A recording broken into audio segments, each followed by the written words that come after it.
Hi everyone, a very warm welcome. Hope all of you are doing well. Today I have a great news to share. The news that we actually discussed a few months back as well, that the 50th CJI of India will be none other than Justice D.Y.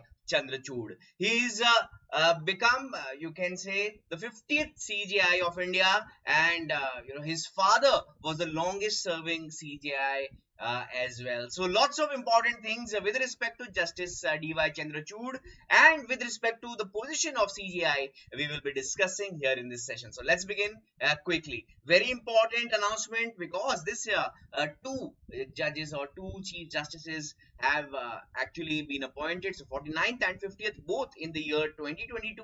Definitely you can say a leaked question in your exam for sure. The questions will be made on the same, right? So what are the kind of questions that can be made, etc.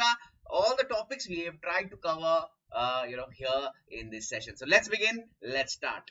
I hope all of you are aware that for all of you we are running the last lab to clad series where we are bringing 25 super duper important sessions for you. This series covers must do topics for all law aspirants, so do not miss it at any cost. These sessions are there on our YouTube channel. So if you are someone who hasn't subscribed to our channel already, do hit the subscribe button. Right. Apart from this, this is the revision plan for the people who are preparing for CLAT. Look at this, guys. Started from the 5th of November. This will go on till the 14th of November for the week. The entire schedule is shared here with you guys. So you can see here already 7th November the class with me was done. Now today on the 9th of November with Ankur sir, then with Alpa ma'am on 11th, and then 13th again with Abhimanyu sir, and on 14th with KD sir. At 9 p.m. These sessions are, so make sure you don't miss out on these. Alright guys, so we all know about Justice D.Y. Chandrachud. He is now the 50th Chief Justice of India. Now when we talk about Chief Justice of India, this is the apex position. No position is bigger than this when we talk about judiciary, right? After 6 years of his presence in the Supreme Court, he was the you can say most experienced in hierarchy. Also he was the senior most judge, and hence he is now replacing Justice UU Lalit. Now he will have a tenure of close to 2 years. We all know the age of retirement of Supreme Court judges. Age of retirement. What is the age of retirement? Very easy. We all know the age of retirement is 65, right? So this is the retirement age. So when a judge reaches the age of 65, he is to vacate his chair, right, in the Supreme Court.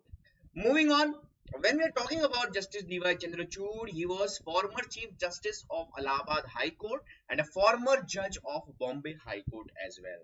He was born to the longest serving CJI of India, the Chief Justice Y.V. Chandrachud. His father, right, he was the longest serving Chief Justice of India. Please write this down. This is an important static fact here. He was educated in Delhi and Harvard University before practicing for Sullivan and Cromwell and in Bombay High Court. He became a judge in the Bombay High Court and then the Chief Justice of Allahabad High Court. And now we all know, 6 years ago he was the judge in the Supreme Court, appointed as a judge, and now today takes oath as the Chief Justice of India, right? So moving on. About Justice D.Y. Chandrachud, we know that his father was former CGI Y.V. Chandrachud. This is the only father-son duo or part, you can say, relationship who have actually been both father as well as son, both have been the Chief Justice of India. This has never happened in the country's history before, right? The first time ever, Justice Y.V. Chandrachud and his son, now Justice D.Y. Chandrachud, both are Chief Justices with several dissenting opinions. Now so many, he's a very popular judge when we talk about, even he's a favorite among liberals as well. Well crafted judgments and inspiring and empathetic observations, Justice Chandrachud has through his judgments made observation on crucial issues which covers fundamental rights, privacy is talked about, gender sensitization talks about environment and rights of women and LGBTQ among others. So actively it participates in everything that is happening around the country, and it tries to give the judgment as soon as possible. So all mega judgments that you have heard over the past couple of years, you will find Justice D.Y. Chandrachud's name in the bench. Now, a liberal judge, he has been part of the bench delivering landmark judgments which include privacy verdict as well as the Sabrimala case. He was there as part of the bench. He visits universities, a renowned professor, visits Mumbai University, Oklahoma, Harvard, Yale, and other such universities as well. So, a great scholar as well. Appointment of judges. Now, when we are talking about judges, right, we talked about Justice D.Y. Chandrachud. When we talk about appointment of judges, the main you can say way or provision of appointment of judges is actually the collegium system.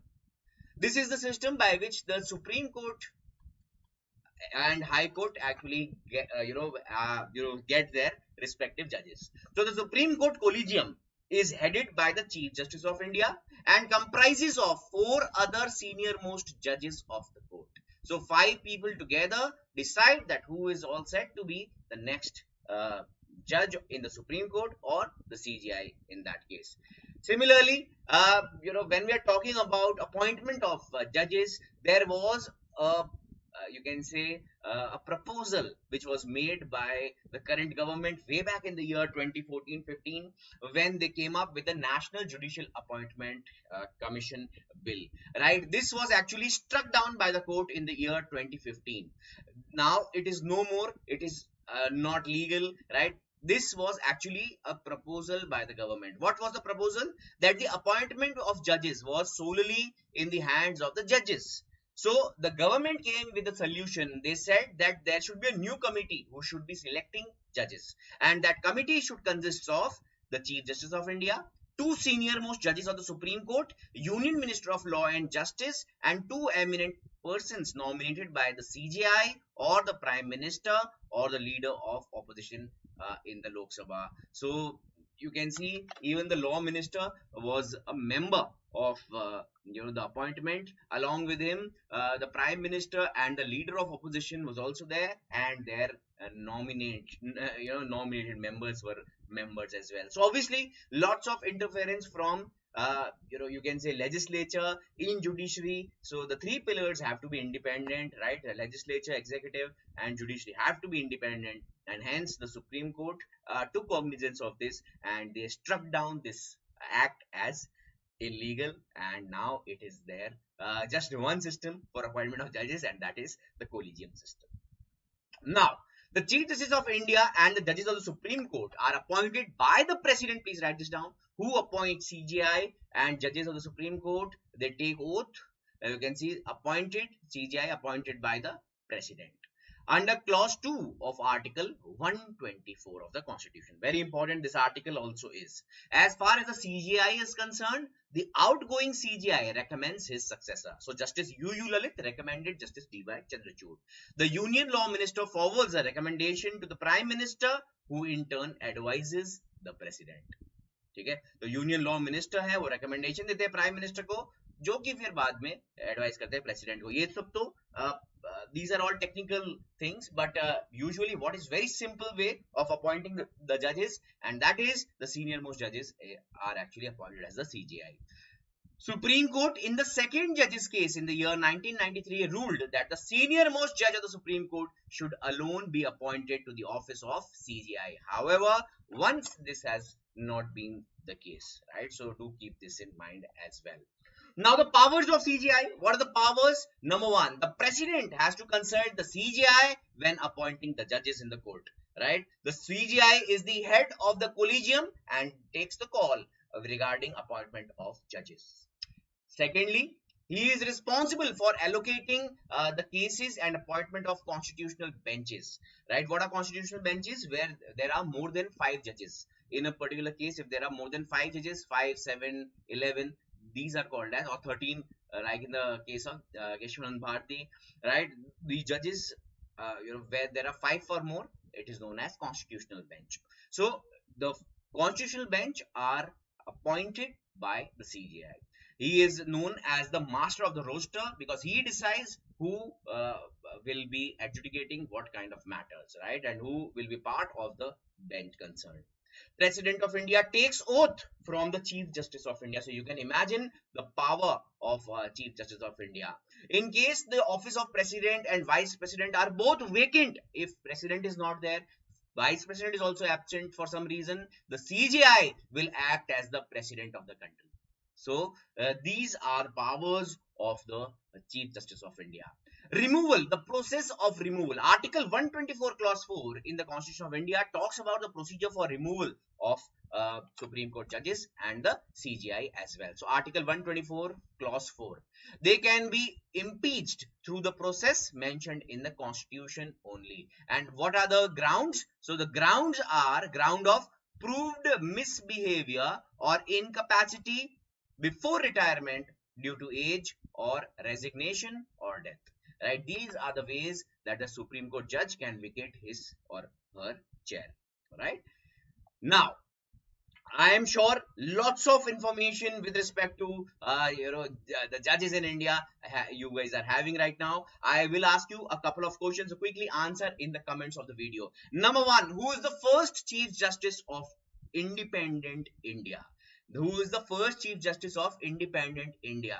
Who is, second question, who is all said to be the first woman Chief Justice of India in the next 4 to 5 years? Who is said to be the first woman Chief Justice of India? What is the name? These are the two questions you have to answer in the comments of the video. Meanwhile, guys, if you're preparing for your exams and you have not started giving mocks, guys, what are you waiting for? Quickly give mocks. You know that the AILET All India Open Mock Test is live as we speak. So quickly give that mock. And if you're looking to prepare for all the other exams and you are looking for mock tests, guys, here we bring you BYJU'S Exam Prep Test Series where 45 plus mock tests there are. 20 CLAT specific, 25 other exams which include AILET, SLAT, MHCET and all other such exams. Thousands of practice questions here you get.